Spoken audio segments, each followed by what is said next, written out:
এটা প্রথমে শুরু হয় এইভাবে অটো করে, সুন্দর রাস্তা দেখতে দেখতে। যদিও রোদের মধ্যে বেরিয়েছিলাম তাই একটু ঘেমে টামে অবস্থা খারাপ ছিল, তবুও রাস্তাটা খুব সুন্দর ছিল। আর এইভাবে দেখতে দেখতে কিছুটা দূরে গিয়ে যাই, তারপরেই চলে আসে আমার নেক্সট ভেহিকল, বাস। এই তো এরপরেই জার্নিটা বাসে করে মালদা। তাই করলাম, বাসে উঠে পড়লাম। আমার থার্ড টাইমে শুরু হলো এবার ট্রেন জার্নি। এটা তো আরো মজাদার ছিল, কারণ আমার ট্রেন জার্নি করতে এমনিতে খুব ভালো লাগে। তার উপরে যাওয়ার সময় দেখতে পেলাম এই টিঙ্গুগুলোর বদমাইশি, কি ভালো লাগছিল। সঙ্গে ছিল আমারও 2 বদমাইশ বন্ধু। ওদের সাথে এত সুন্দর মজা দিতে সময় কেটে গেছে যে বুঝতেই পারিনি যে 9 ঘন্টা, যেটা আরো ট্রেন লেট করায় আরো 11 ঘন্টা হয়ে যায়, এই 11 ঘন্টার জার্নিটা খুব মজার মতো করে কেটে গেছে।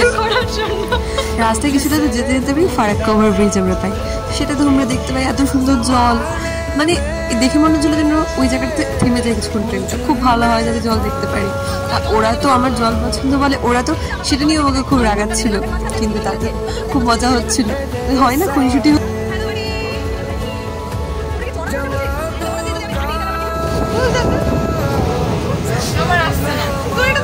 11 ঘন্টার জার্নি যে কিভাবে শেষ হয়ে গেল বুঝতেই পারলাম না। চলে এসেছি আমরা আমাদের ডেস্টিনেশন, যদিও তুমি ভীষণ টায়ার্ড। আমাদের ডেস্টিনেশনে তো আমরা চলে এসেছি, কিন্তু এক্সাইটমেন্ট তবুও সেই একই রকম। কিছুটা এদিক ওদিক প্ল্যাটফর্ম দেখার পর আমরা তখন গল্পই করে যাচ্ছিলাম যে হ্যাঁ জার্নিটা কীরকম হলো। এখন আমরা এক্সাইটেড হয়েছিলাম, কিন্তু প্রথমবার এসেছি পাটনা, তাই এই এক্সাইটমেন্টটা তো স্বাভাবিকই, কারণ জার্নি করে টায়ার্ড হওয়ার পরও আমরা একই রকম এক্সাইটেড ছিলাম। আর বাইরের ভিউটা এত সুন্দর ছিল, যখন থেকে বেরিয়ে যা দেখলাম তাতে মনে হচ্ছিল যে ঠিক আছে জার্নিটা করেছি, কোনো অসুবিধা নেই, কিন্তু এত সুন্দরভাবে বাইরেটা দেখছিলাম, খুব ভালো লাগছিল। পুরো ঐতিহ্যটাকে খুব সুন্দর। কেমন লাগলো এতক্ষণে ট্রেন জার্নি? দারুণ লাগছে। ট্রেন জার্নি কেমন লাগলো? আর সাইডটা দারুণ।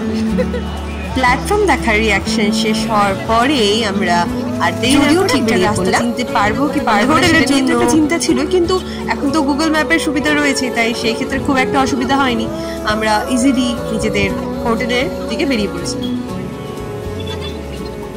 এটা ছিল অ্যাকচুয়ালি আমাদের হোটেল বিবেক। সত্যি কথা বলতে অনলাইনে বুক করেছিলাম, সেটার জন্য একটু চিন্তিত ছিলাম যে হোটেলটা কেমন হবে, অ্যাকচুয়ালি ঠিকঠাক হবে কি না, বা কিন্তু হোটেলে এসে যা বুঝলাম আমরা সত্যি খুব ভালো হোটেলই পেয়েছি, এবং হোটেলটা যথেষ্ট ভালো, সেটা রিজনেবলের মধ্যেই পেয়েছিলাম। এটা একটা বড় ফ্যাক্ট, একটু শর্টকাটে দেখিয়ে দিলাম। নিজের মতো ফ্রেশ হওয়ার পরই আর আমরা ওয়েট করতে পারিনি, সকলের এত খিদা পেয়েছিল সবাই তাতে করে খেতে বসে গেছে। আমার যদিও সেদিন ফাস্টিং ছিল, তাই সেক্ষেত্রে ফলমূল দিয়ে কাজ চালাতে হয়েছে, কিন্তু এই যে আমার 2 ভুক্কার ফ্রেন্ড ওরা ওয়েট করতে পারছে না। আসলে স্বাভাবিক, এতক্ষণ ঘন্টার জার্নি, তারপরে না খেয়ে থাকা, তাই সঙ্গে সঙ্গে খাওয়াতে হামলা বলে দিয়েছিল। আমি টায়ার্ড থাকে আমার বান্ধবীর বেডটা পর্যন্ত করে দিয়েছে, মানে দোস্ত কা প্যার এই বলে। আসলে আমার শরীরটা ভালো ছিল না, ও আমার সেই জন্য আমার বেডও করে দিয়েছে, মানে খুবই কেয়ার করেছে। আর এই আরেকজনের বারবার ভিডিও করছিলাম দেখে সে খেতেও পারছে না ঠিক করে, হাসতে হাসতে অজ্ঞান প্রায়।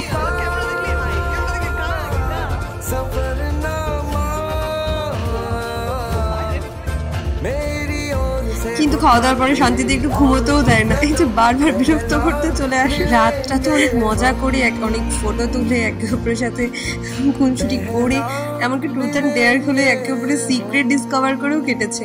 আমরা তো সেই 3টে নাগাদ ঘুমিয়েছি খুব মজা মস্তি করে। পরের দিনই আমাদের রেডি হওয়ার আমরা বেরিয়ে পড়েছি আমাদের প্লেস ভিজিটে। খুব ভালো ছিল। প্রথমে শুরুটাই হয়েছিল বিহার ওল্ড মিউজিয়াম দিয়ে, দেখতেই পাচ্ছ চারিপাশটা খুবই সুন্দর ছিল, কিন্তু এখানে কাজ চলাকালীন এই মিউজিয়ামটা বন্ধ রয়েছে কিছুদিন ধরে, তাই আমরা অনুমোদিত পারমিশন নিয়ে ভিতরে ঢুকেছিলাম কিছুটা দেখার জন্য। ওখানে বেশি সময় নষ্ট না করি আমরা বেরিয়ে পড়ি বিহারের নিউ মিউজিয়ামের জন্য, যেটা অ্যাকচুয়ালি ওপেন ছিল। এবং দেখতেই পাচ্ছ সকলে খুব এক্সাইটেড, আমি ওদের মধ্যে খুব এক্সাইটেড। সেজে গুজে আমরা বেরিয়ে পড়েছি নানা রকম ছবি তোলার জন্য, দেখার জন্য। আসলে নতুন জায়গায় থাকলে যে এক্সাইটমেন্টটা হয় অ্যাকচুয়ালি। আর এই নতুন মিউজিয়ামটা সত্যি কথা বলতে গেলে অপূর্ব ছিল, অপূর্ব, খুব সুন্দর ছিল। ভিতরে ঢুকে ভেবেছিলাম ফোন অ্যালাউ করবে কি করবে না, কিন্তু না, ফোন অ্যালাউ করেছিল। আমরা ইচ্ছে মতো বিভিন্ন সুন্দর সুন্দর জিনিসের ছবি তুলেছি, সবটাই শেয়ার করব, সঙ্গে থাকো ভিডিও শেষ পর্যন্ত।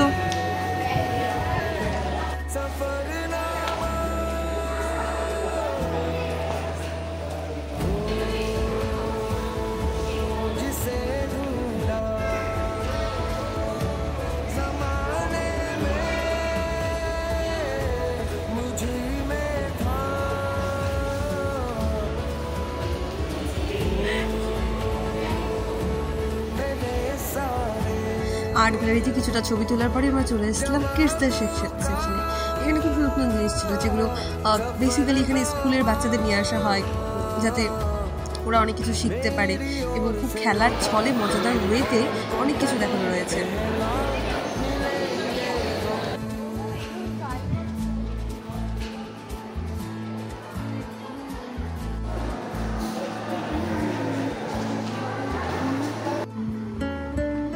এই পোর্শনটাতে পুরনো অনেক ঐতিহ্য সংগ্রহ করে রাখা হয়েছে, বিভিন্ন পুরনো পাথর, বিভিন্ন যা কিছু উদ্ধার করা রয়েছে সেসব কিছু জিনিস সংগ্রহ করে রাখা হয়েছে। প্রথমেই আমরা অনেক রকমের পাথরও দেখতে পাই, তার আগে এই মডেল বা চার্টগুলো দেখতে পাই।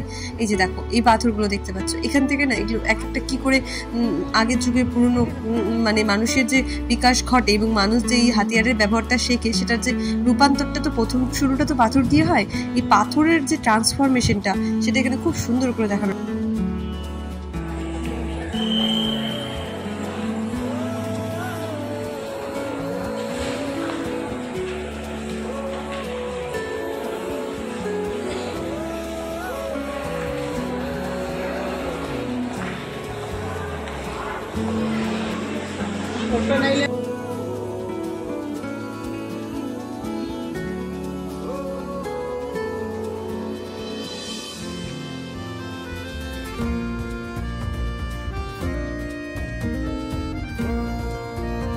পরেই আমরা চলে যাই গঙ্গাঘাট দর্শনের জন্য, কারণ বেশি সময়ও ছিল না হাতে, তাছাড়া মিউজিয়ামও বন্ধ হয়ে গেছিল। আর গঙ্গাঘাটে ঢুকেই প্রথম যে সিনটা দেখতে পাই সেটা হচ্ছে এই যে অসীম। সত্যি কথা বলে অসীমের তো কোনো প্রান্ত মেলা যায় না, কিন্তু এই অসীমকে দেখেই মনে হয় যে আমরা সত্যি অসীমের কাছে সবটাই শুনলো। আর খুব ভালো লাগছিল। ওরা তো ভয়ে নৌকাতে উঠলো না, কিন্তু আমি উঠে পড়েছি, কারণ জলে আসবো আর জলের মাঝে গিয়ে আমার সমুদ্র নৌকাতে করে ঘুরে আসবো না, তা কি হয়? তাই সাহস, প্রথমে একটু আমারও ভয় লাগছিল, কিন্তু সাহস করে উঠে পড়েছি। আর সত্যি ওঠার পরে মনে হয়েছিল যে ওঠাটা সত্যি সার্থক ছিল। দেখো সানসেটটা দেখতে পেয়েছি, তাও জলের মাঝখানে দাঁড়িয়ে, অপূর্ব। মানে এটা কোনোদিন ভোলার মতো না।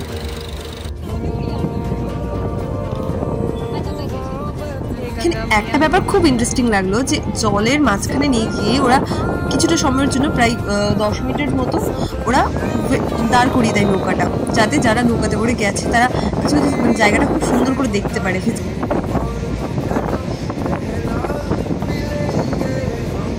সন্ধ্যাটা সেই গঙ্গাঘাটে কাটে, তারপরে রুমে ফিরে শুরু হয় পাওভাজি দিয়ে খাওয়া। সত্যি এই টেস্টটাও খুব সুন্দর ছিল। এদিন রুমে ফিরে তো আমরা অনেক মজা করি, অনেক ফটো তুলি, অনেক আনন্দ করি। গান, নাচ কোনো কিছুই বাদ যায়নি সেদিন আমাদের মধ্যে থেকে। ওই যে এভরিথিং ইজ টেম্পোরারি, আমাদের জার্নিটাও ঠিক তাই ছিল। এই রাতের জার্নি শুরু হয়ে পরের দিনে আবার তা হঠাৎ করে শেষ হয়ে গেল। বুঝতেই পারলাম না কিভাবে এতটা সময় কেটে গেল। প্রথম চেষ্টা, তাই কেমন লাগলো অবশ্যই জানালো।